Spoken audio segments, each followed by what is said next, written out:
What do you see when you imagine a tank?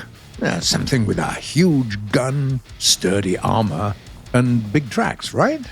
And it is usually tracks. After all, thanks to them, tanks can easily traverse difficult terrain and climb obstacles.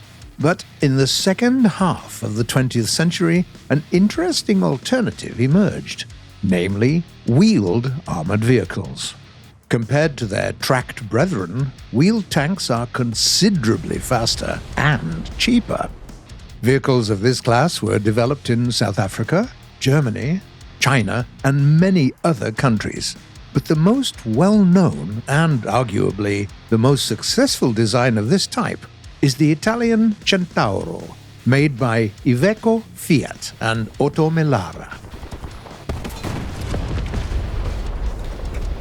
In the early 1980s, the world was pretty much on the verge of war between the NATO alliance and the countries of the socialist bloc. Even though Italy didn't share land borders with any members of the Warsaw Treaty, it still had to consider the possibility of a future conflict with invading Soviet forces.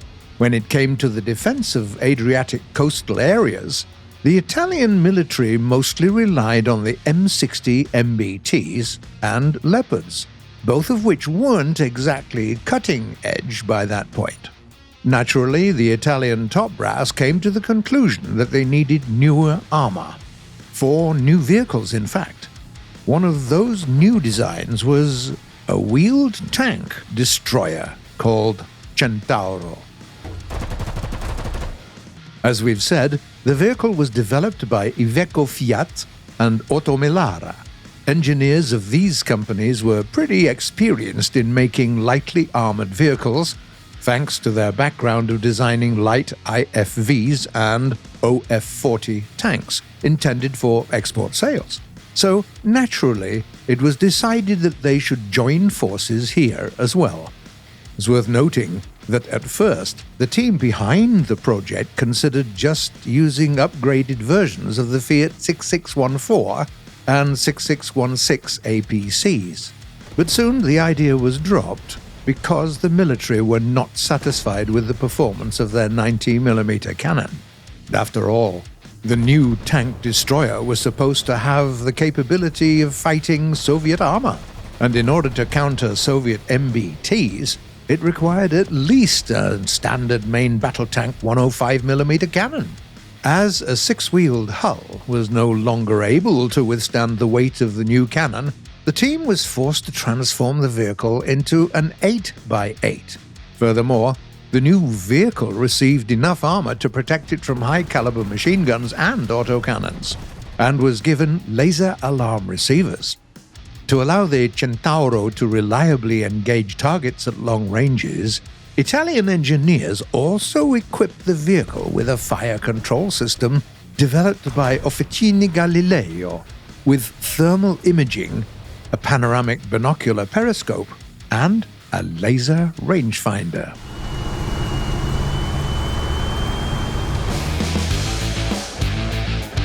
The tank destroyer was accepted into service in 1991 as B-1 Centauro, but the Cold War had already ended.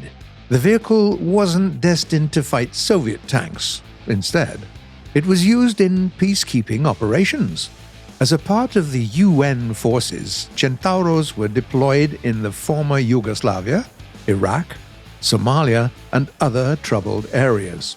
Centauro was usually employed for road patrols, wide area control, and infantry support to escort motor convoys and provide reconnaissance.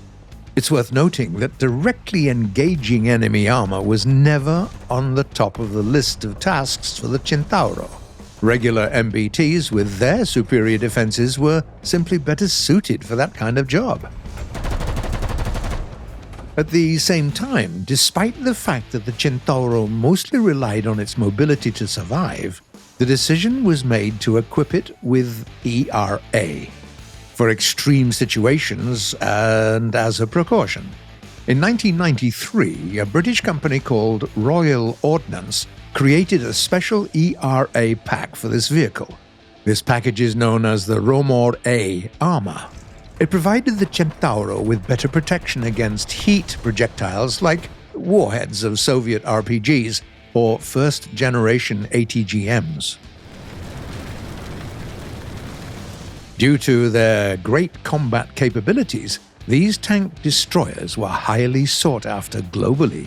In the early 2010s, several vehicles were also tested and evaluated in Russia.